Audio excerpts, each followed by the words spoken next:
Ken Forster, Executive Director at Momenta. Welcome to our Digital Thread podcast, produced by, for, and about digital industry leaders. In this series of conversations, we capture insights from the best and brightest minds in digital industry. They're executives, entrepreneurs, advisors, and other thought leaders. What they have in common is, like our team at Momenta, they are deep industry operators. We hope you find these podcasts informative, and as always, we welcome your comments and suggestions. Good day and welcome to episode 178 of our Momenta Digital Thread podcast series. Today, I'm pleased to host Suhail Jiwani, Chief Product Officer of Kelvin AI, a company helping industrial customers to simply and quickly scale control applications that create sustainable business value. Prior to Kelvin, Suhail was Chief Product Officer at Honeywell, where he oversaw its overall software portfolio for connected industrials, as well as launching new trailblazing applications in the space of connected worker and remote industrial operations. Before that, Suhail spent over a decade building and leading innovative products in the space of industrial and enterprise IoT, mobility, and analytics at Hitachi, Cisco, Samsung, IBM, and SAP. All great names. Suhail, welcome to our Digital Thread podcast today. Thanks, Ken, for having me in the podcast. I've been a big listener of the Digital Thread broadcast for the last few months, and I'm really excited to be here today. Great. Well, we're very excited to have you, and I think caps off a great set of 178 episodes that we've had. So looking forward to this conversation. Of course, you'll know, being a listener, we always like to start off by asking what you would consider to be your digital thread. In other words, the one or more thematic threads that define your digital industry journey. That's a great question, actually. And, everybody has a different story around that. And I really enjoy actually hearing those stories. If you ask me about my own digital thread, it has to start with, I would say, my first job. Straight out of the college, I joined SAP.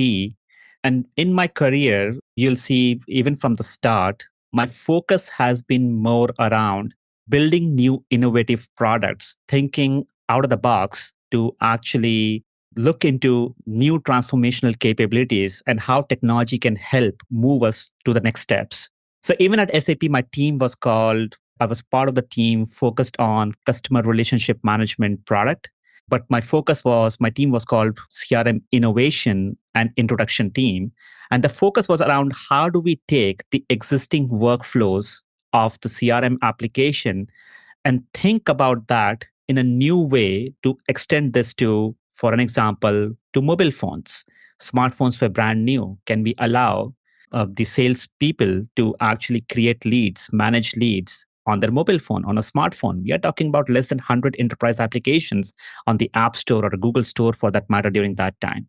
We are talking about use cases that can integrate into, say, Facebook for loyalty management, with Twitter for automated service ticketing. So that has been kind of a bedrock for me to actually start thinking about how technology can have an impact on the daily life of our enterprise users. And that continued even after I left SAP to join IBM to work on the big data, and then Samsung, focusing on new aspects of bring your own device, that BYOD strategy around how to leverage the concepts of security, mobile security, and the management, the mobile device management, and bake that into a consumer-friendly and enterprise-friendly product that can be adopted by the customers worldwide. And this led me to learn more about the telemetry aspects of things, the sensory aspect of things right now. That led me to actually join Cisco. And that was the first flavor of me learning more about the IoT, the industrial IoT, the smart retail, the smart city concepts of things.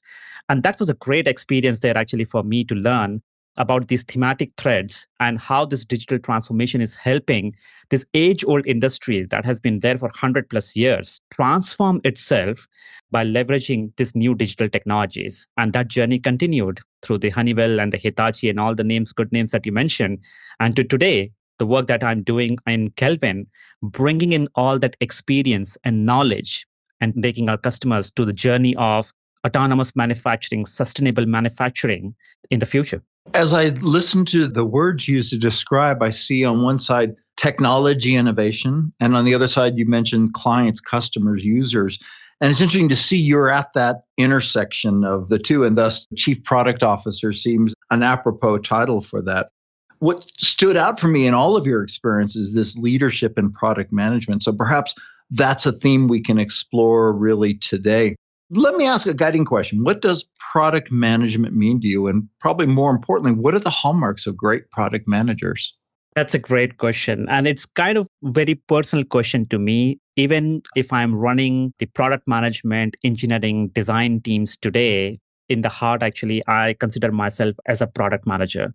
To me, product management is as much of an art as it is science.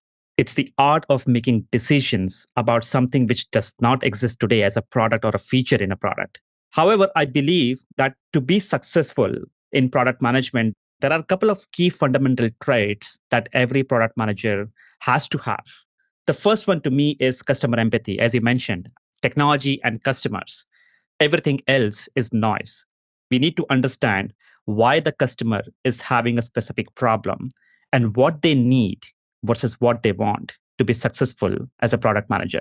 If you cannot understand your customer needs, then you will never be able to build a product that your customer will use and, in fact, believe in it. So, customer empathy to me is one of the most important and a fundamental trait to be successful as a product manager. The second aspect to me is about the decision making. The decision making has to be data driven. It has to be outside in by understanding the market, understanding the customer behavior, understanding the competitive behavior on in which industry, in which vertical you are playing, what is the differentiation that you're trying to create. There's a lot of data to be gathered, but at the same time, if you are building something new, the data may be limited. I mean, if you're working on a version 1.0 of a product, which you always end up doing if you're talking about transformation, it's about the data that you can gather as much as possible, but at the same time, using the intuition based on your experience that you have to make the right decision. That combination of data and the intuition, to me, is the art of the product management. But I cannot say a product manager can be successful without stressing on the point that to be a strong product manager, you need to have strong communication and evangelism skills. It's very important as a product manager to clearly articulate the customer problems and the market problems and the needs to your internal teams like engineering, who are relying on you actually to provide them the data and the context behind your product strategy. And on the other hand, you also need to clearly communicate your product strategy, your product roadmap to your customers, sales, marketing, your internal and external partners, gather feedback and continuously calibrate in an agile fashion your roadmap based on the new data and information. So communication to me is another key aspect of a successful product manager. And last but not the least, and this is where a lot of good product managers, even though they are following all the right steps, the 3 steps that I mentioned right now, they fall into this particular trap, is I strongly believe that to be a successful software product management leader, you need to focus on getting the product out in the hands of the user as quickly as possible versus getting into this rabbit hole of creating a perfect product, which is version 1.0, which may take 18 months or 24 months to get it out in the market. I would focus on getting the wireframes, the mockups, and MVP, a minimum viable product, a minimum viable feature in the hands of the users very early in the life cycle to get the early feedback, calibrate, or pivot even, than to wait for many months to get the product out in the hands of the user, only to see that my market advantage is gone or I focused on prioritizing the wrong features. I would say these are some of the key traits that I have learned over the time that makes a product manager a successful product manager. Very good list. My own summary here: customer obsessed, data driven, evangelistic, and I'd say pragmatic with a high sense of urgency in terms of the 4. I know you've got a lot of great experience, a lot of great companies, and I really want to kind of drill into Kelvin. So, but I've got to ask, in 2013, you joined Cisco, overseeing the product management for their IoT cloud offering. And of course, for all of those that were part of that era, it was a significant time because Cisco was the internet of everything, which is an absolutely great marketing campaign. What were some of the key lessons you learned during that time, and especially relevant to this positioning? It's funny you remember that time about 2013. It's almost a decade now. And it suddenly hit me while you were speaking that I'm much older and more gray haired now, actually working in this particular area. So, yes, you're absolutely right. This was a time of Internet of Everything with over 25 billion devices, IoT devices to be connected to Internet by actually this year, 2022. That prophecy that was made in 2013 is almost true. And we are seeing actually many billions of devices already connected to the internet, only to grow to like 50 plus billion devices in the next 5 years or so. Edge computing concepts during that time was fairly new. And my team actually, they worked towards launching the world's first edge computing stack at Cisco. And there was this whole hype just before this recording. We were talking about this whole hype of edge and fog computing and how it will go, eat away the revenue of the cloud computing, which was a bit of an exaggeration for me actually at that point in time. And now I'm glad that we have now learned our lessons over the year through multiple POCs, POVs, and going through some production instances. Now we have learned that it's not that edge is going to eat the cloud or vice versa. They both have a space. And edge and cloud computing to me are more complementary. And if you have to scale, we are talking about this distributed computing concept and the open systems from edge to cloud connected with each other. And that is the right way to scale going forward. But if I have to divide my time at Cisco, I would broadly divide that into two phases. My first focus at Cisco was more about focusing on the data plane, if you may, and bringing in some new insights and analytics and building new products and businesses for Cisco. So just that you know, about 50% of the world's data flows through the Cisco network. The first part of my job was to actually understand how Cisco can tap into this network data to provide, say, for an example, user behavior analysis or analytics on the business performance through machine learning and big data analytics. I'll give you a very small example. When you go to a Best Buy, even if you're not connected to the Best Buy Wi-Fi network, your smartphone is always pinging the available Wi-Fi routers. Your smartphone has a unique ID, which is called MAC address. The Best Buy or any retailer for that matter where you visit actually can easily tap into that network data to understand how many times these smartphones, hence you, came inside the store. Through triangulation, I can understand which section of the store you are dwelling in. That means where you're spending more time. If you are connected to my network, I can know if you opened up something like, say, Amazon.com in my store, meaning that you are doing some kind of a price match. Can I use all this information and this data and send it to a store manager who can give you a real-time offer of, say, 10% off on an appliance or a TV to convert you immediately as a customer? That's a huge value prop. That's a huge way of actually thinking about a different way of thinking about how you convert a user into your customer by actually understanding their behaviors. Similarly, we can know patterns based on the network data coming in from various sensors that are connected to the network to understand how and where people are spending time in the store or maybe in the factory floor or in a smart city or smart venues for that matter, and give them various types of business and user analytics. So that was the first focus of that. The second area where I focused on, I would say, is more on the IoT network plane. I spent time leading the core platform product management for Jasper Wireless division, which was Jasper Wireless was an acquisition by Cisco. Here, my focus was predominantly on the IoT device connectivity, billing, and subscription management for over 100 million plus IoT devices globally.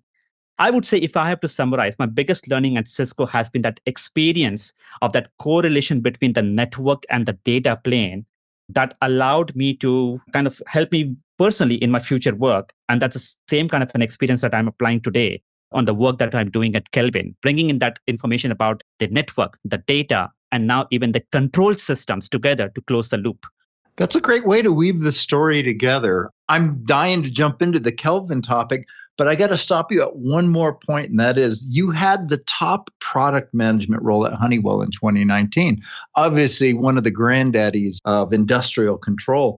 So you were Chief Product Officer for their Connected Industrials division. Tell me a little bit about what your role was, maybe some of the key wins, and then let's jump into Kelvin. Sounds good. So I would consider Honeywell as my continuation of the work that I've been doing at Cisco around industrial IoT. And of course, after that, of my work at Hitachi, my team actually built and launched the Lumada platform to not just transform Hitachi globally, but also their own internal divisions, but also the customers working with Hitachi right now. So that was a huge experience. And it was a continuation of work at Honeywell, although at a bit of a larger scale from the responsibility point of view as a chief product officer for the connected industrial division. But I would rank my time at Honeywell as one of the toughest, yet one of the most rewarding so far. I'm talking about a time where 3 months into the new job in 2020, we were hit by the pandemic. And it actually fundamentally changed our as well as our customers' view on how to run the business and why the digital technology adoption is key to navigate through these multiple challenges the businesses face during that time and honestly are still facing and going through those pains at this point in time right now. So if I had to divide my job at Honeywell, I would say that there were two parts of the job and the focus was there, and I would call out some of the successes there.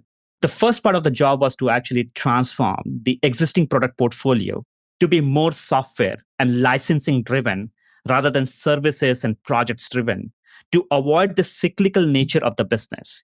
We getting hit by the pandemic also meant that a lot of projects which were there in the pipeline, they dried off. How can we avoid that cyclical nature? At the same time, how can we diversify the company through the software and the digital approach beyond oil and gas, beyond just the key verticals that Honeywell has been focusing around, say, mining and chemicals and oil and gas only, and which had the maximum exposure during the pandemic? That meant we had to make some very tough decisions on continued investments on the products, which were getting actually as a long tail in the portfolio. And at the end of it, even with the macroeconomic pressure due to the pandemic, we were successfully able to grow by double digits and almost doubled our operating margins, which was a huge, huge success for us to actually secure the future investment. So that was the first part of it. The second aspect of the job was to actually not just harmonize the existing and transform the existing product portfolio, but also focus on launching new products in the space of remote operations, in the space of connected worker, to help our customers fundamentally transform the way of doing the business. And at the same time, help Honeywell become, I would say, move towards a higher margin business of SaaS applications and ARR business. The strategy worked, and we saw some huge wins in a very short amount of time. So if I have to summarize this, I would say these are the two fundamental areas where we see tremendous success in Honeywell. And we are still seeing, actually, even after I have left and joined Kelvin, they're still continuing this particular path right now. Nice story. And man, what an influential time. You're absolutely right with the pandemic. It's interesting. We often discuss our portfolio of companies we've invested in, all obviously industrial IoT, but all of them fared well during that time. And we came down to this pattern that everything we invest in is probably really remote asset management. It's the killer use case, right? And in some sense, you were forced to have to do that during that time because you couldn't send people out into factories and out to equipment. And so, in essence, across the industry, it really was what we've often called the great digital accelerator, at least of OT. So you're absolutely right. Actually, just to call out actually on that particular aspect, we used to say that how can we allow our customers to actually run their factories from their home? How can we allow them to actually run their factories from even a Starbucks?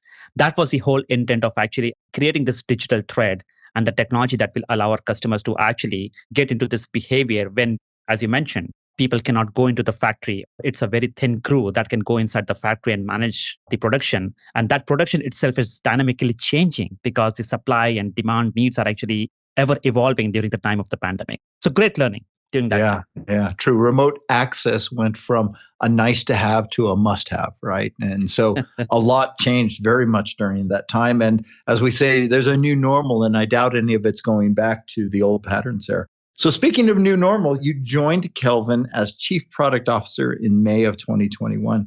Tell us a bit about the company and your remit there.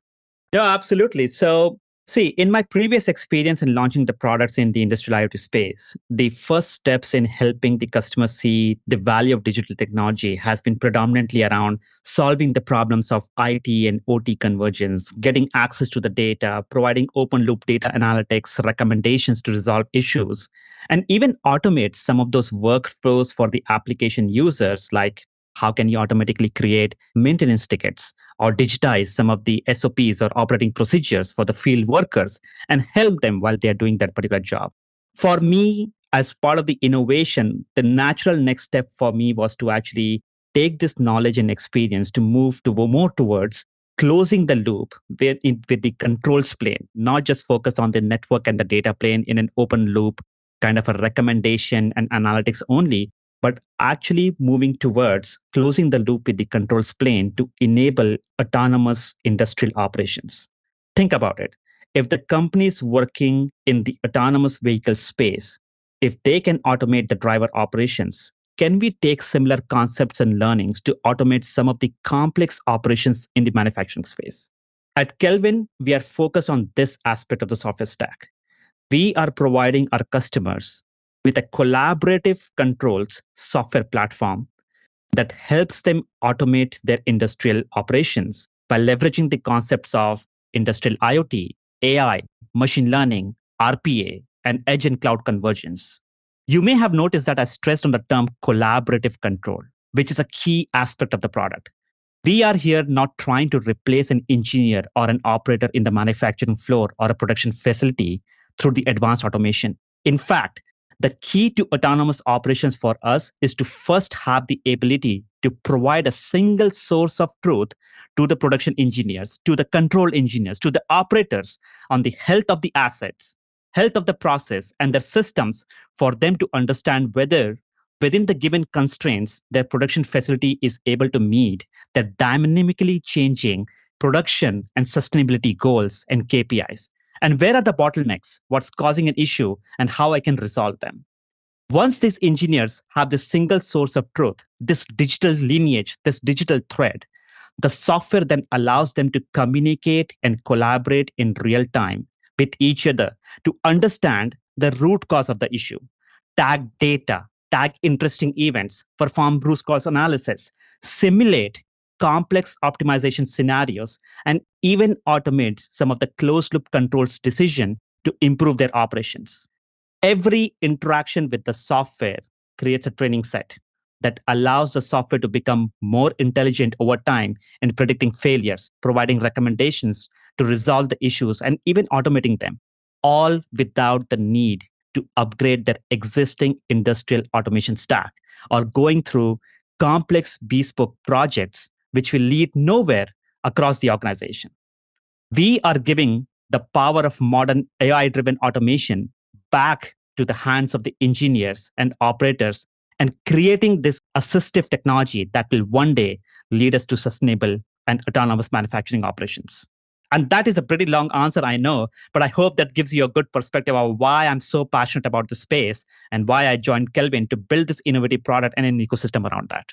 The answer is interesting because it paints the vectors you brought in earlier about the Internet of Everything and the Internet network access and how important that was.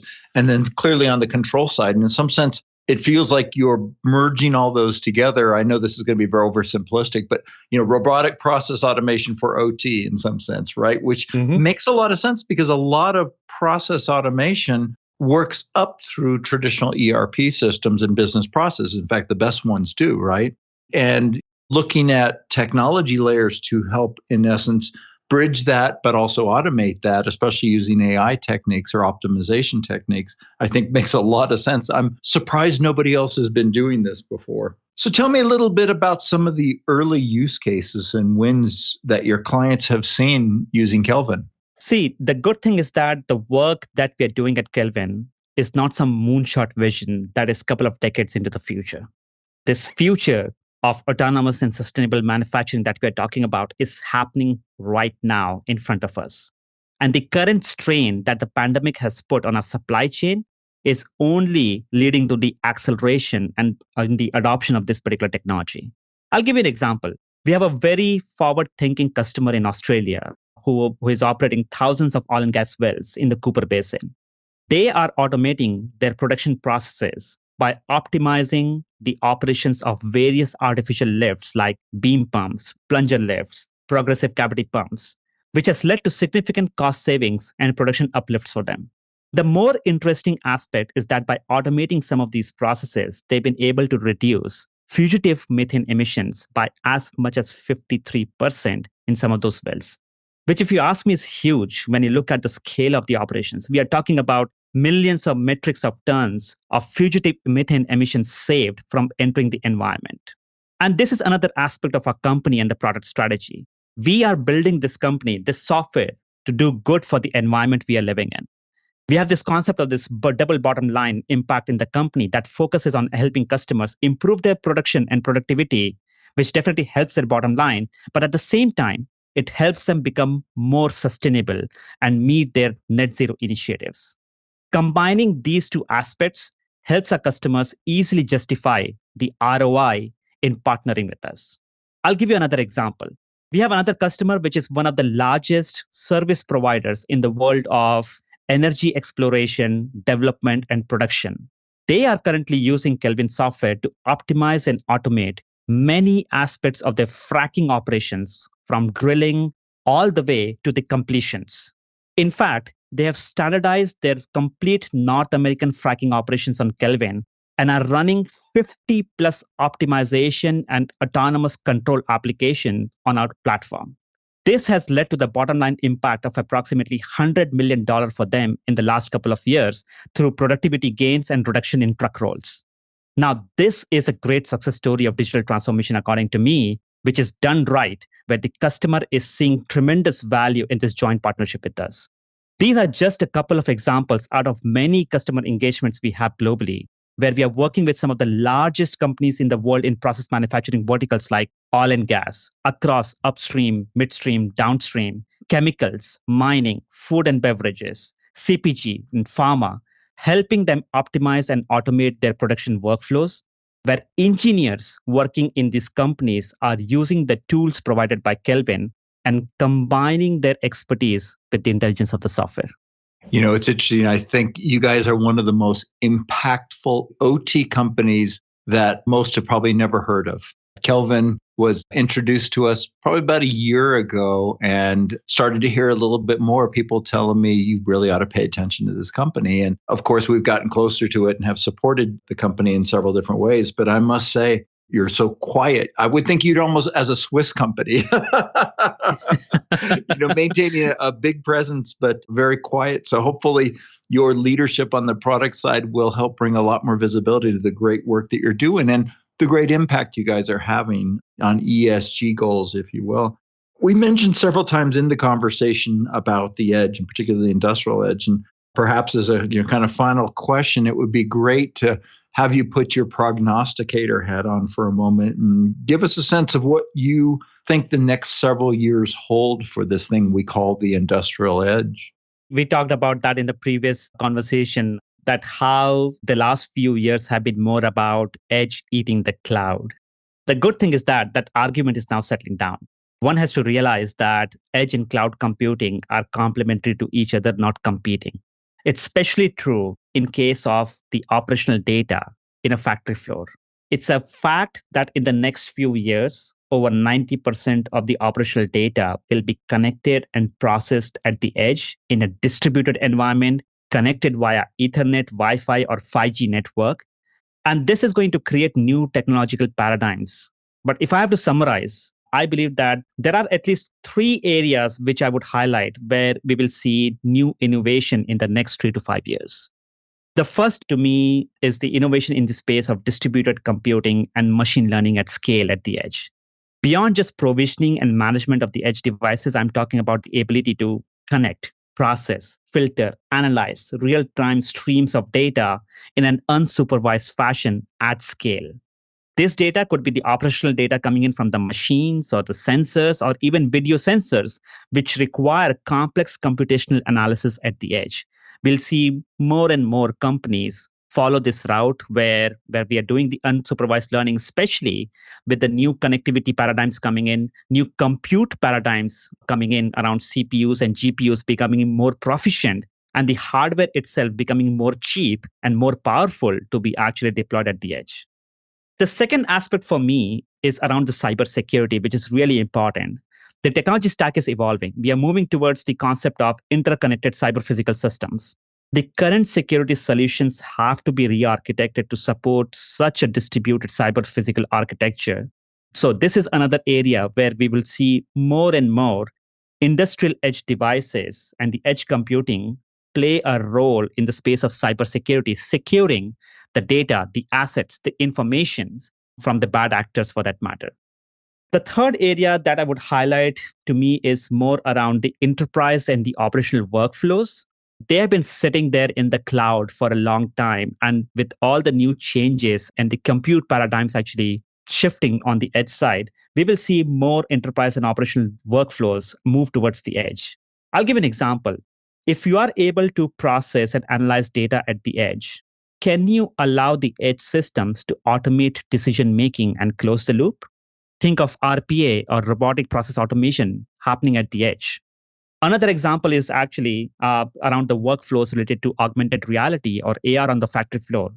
Now that the 5G technology can mitigate the issues of latency, we can think about integrating workflows related to connected workers at the edge, where a field worker should be able to receive contextual enterprise and operational data while going through the operating procedures like doing inspection, doing maintenance, or doing some other job in the field for that matter. So more and more enterprise and operational workflows are definitely going to move towards the edge as the compute paradigm shifts. So these are three highlights I would actually say in my experience that we will see how the edge is going to evolve for the industrial customers. Very insightful. I must say we had a deep dive today for one of our clients on edge computing futures and such. And you've not only highlighted some of the aspects we discussed, but also provided really some deeper insights on aspects of this, especially around this idea of RPA at the edges, as you call it. So look, in closing, I always like to ask a final question. That is, where do you find your personal inspiration? The personal inspiration for me comes in many ways, to be honest. I believe strongly in learning from the doers in the space of technology and digital transformation. So I like to actually listen, read, and learn from the people who have done this to some aspect of it. Maybe if it is in a different vertical or an industry, some interesting work happening in the industrial space, interesting work happening in the healthcare or financial sector for that matter. What has been done, where the industry is headed? Can we bring in some of the learnings from the enterprise and the consumer world into the industrial world? So I would say I read a lot. That's number one. It's not just the books, but the articles and even hear some of the podcasts, including this Digital Thread Momentum podcast actually that we talked about right now. Really impressive actually to learn from the people who are working in the same or similar kind of challenging environment and actually are leading the transformation for those companies. That is my inspiration all the time. And you know what? When I'm looking for some other type of inspiration, I ended up buying a 70-year-old Ford Mustang a while ago. And that has taught me a lot of patience to actually fix it, only to get it actually broken down in the next 2 weeks to again fix it. So if I want to actually go and learn more about the patience, I go and fix my Mustang. I grew up with Fords myself. I think the found on road dead, fix or repair daily, you name it, I'll apply. But I tell you, I loved working on some of the older Mustangs. So it's down to the metal, as they like to say, right? In terms of simplicity. So I can completely relate to you both on the observer of patterns in terms of the reading, but also we'll call it very traditional architecture in terms of Ford Mustang. So, well, look, Suhail, thank you for sharing this time and these insights with us today. Absolutely. My pleasure. Thank you for having me. And I look forward to hearing how this podcast comes out. Oh, well, actually, I believe from what I have heard up to this point, it will be one of our best listened to. So this has been Suhail Jiwani, Chief Product Officer at Kelvin AI, a company helping industrial customers to simply and quickly scale control applications that create sustainable business value. Thank you for listening, and please join us next week for the next episode of our Digital Thread podcast series. Thank you and have a great day. You've been listening to the Momenta Digital Thread podcast series. We hope you've enjoyed the discussion, and as always, we welcome your comments and suggestions. Please check our website at momenta.one for archived versions of podcasts, as well as resources to help with your digital industry journey. Thank you for listening.